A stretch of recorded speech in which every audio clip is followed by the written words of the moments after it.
सुनता हूँ कि अपने देश में जनतंत्र चलता है।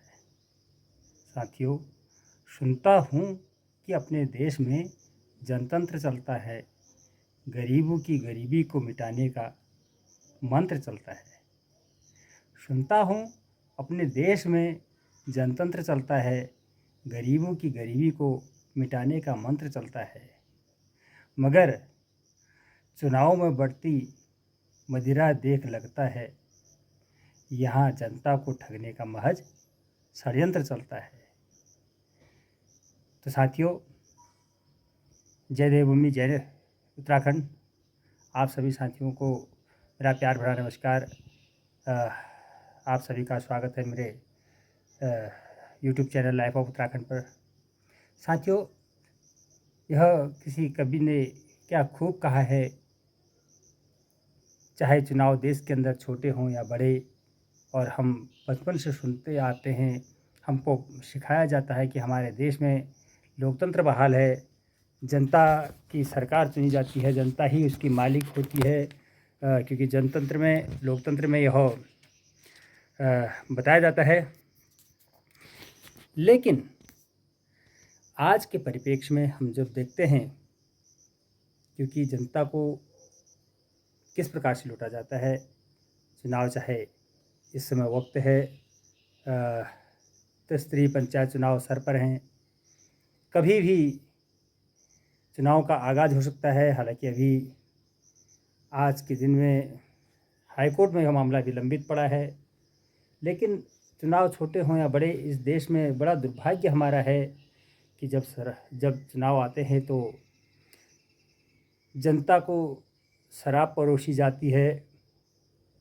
जनता के बीच में मदिरा का खूब प्रचलन होता है, धन का खूब प्रचलन होता है।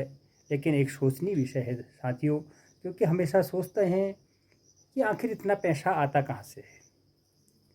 यह पैसा जब एक छोटे से चुनाव में 2 लाख, 4 लाख, 10 लाख, 15 लाख तक की केवल हमारे पंचायती चुनाव में इतना खर्च होता है, तो आखिर यह धन आता कहाँ से है? किस प्रकार का यह धन होता है जो जनता के बीच में लुटाया जाता है? और क्या वास्तव में हम लोगों ने इसका मनन किया कि जब अगर पैसा बढ़ता है, शराब बढ़ती है, मुर्गा बढ़ता है, तो क्या उन गाँवों में विकास हुआ है? क्या किसी ने अपने घर फूंक कर गाँव का समग्र विकास किया है?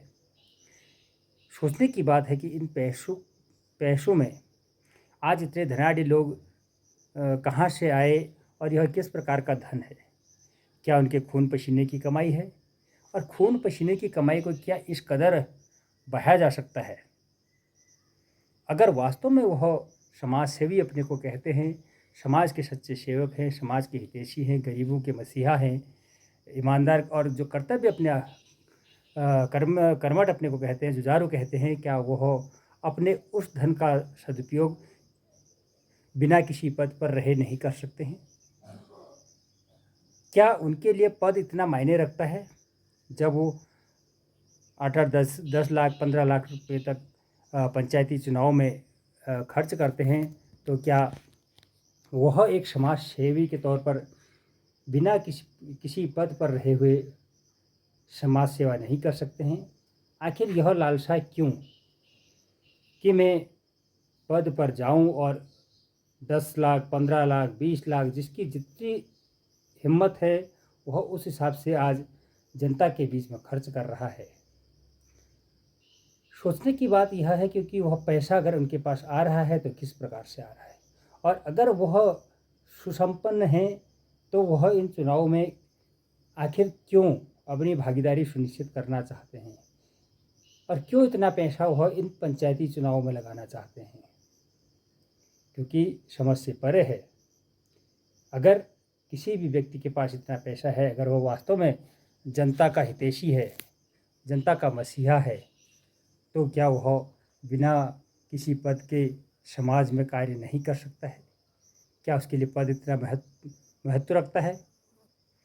साथियों, मैंने पहले भी कहा था, अपनी कुछ दिन पहले की वीडियो में भी कहा था कि आप लोग सतर्क रहें, क्योंकि जब चुनाव आते हैं तो वह कर्मठ जुझारू नहीं, वह आप लोगों को ठगने के लिए आ रहे हैं और निष्कर्ष आप लोगों ने निकालना होगा कि हमें किस प्रकार का प्रतिनिधि चाहिए, धन वाला, बल वाला या कर्म वाला।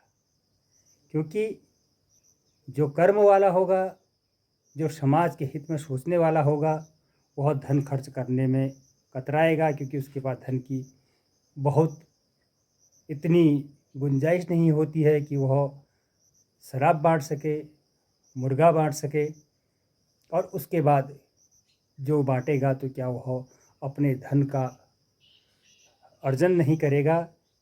इस चीज़ को हमने सोचना होगा।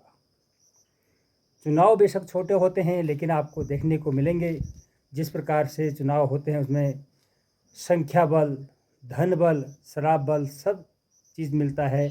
उसके बाद जब 5 साल का कार्यकाल होता है, उसके बाद केवल हमारे साथ आम जनता के साथ छल ही छल होता है। तो इस छल से बचने के लिए हमको अपने अपने गांव में लोगों को चेताना होगा कि आप एक अच्छे समाज के बीच में जो व्यक्ति रहा हो, बिना धन बल के जिसने कार्य किया हो, निष्पक्ष कार्य किया हो, जिसने समाज के हित में कार्य किए हों, ऐसे व्यक्ति का चुनाव करें। अगर आप धन बल से ही अगर लड़ना चाहते हैं तो वह किस प्रकार का समाज सेवी है, यह एक सोचने की बात है। चुनाव छोटे हों या बड़े हों, हर कोई नेता बनने के चक्कर में रहता है। नेता बिना धन के आज की डेट में हम लोगों ने उसका गलत वो अर्थ निकाला है, क्योंकि जिसके पास धन बल होगा वही नेता बनेगा। क्या गरीब को नेता बनने का अधिकार नहीं है? क्या गरीब आदमी को इस प्रकार के पदों में आगे बढ़ने का अधिकार नहीं है? यह आप सभी के मध्य मैंने प्रश्न छोड़ रखा है। जो भी दर्शक और साथी मेरे इस वीडियो को देख रहे होंगे तो मैं उन लोगों से चाहूँगा कि आप अपने अपने कमेंट्स के ज़रिए अपनी प्रतिक्रिया ज़रूर दें। इसी के साथ ही जय देवभूमि, जय उत्तराखंड, जय पहाड़, जय पहाड़ी साथियों, नमस्कार।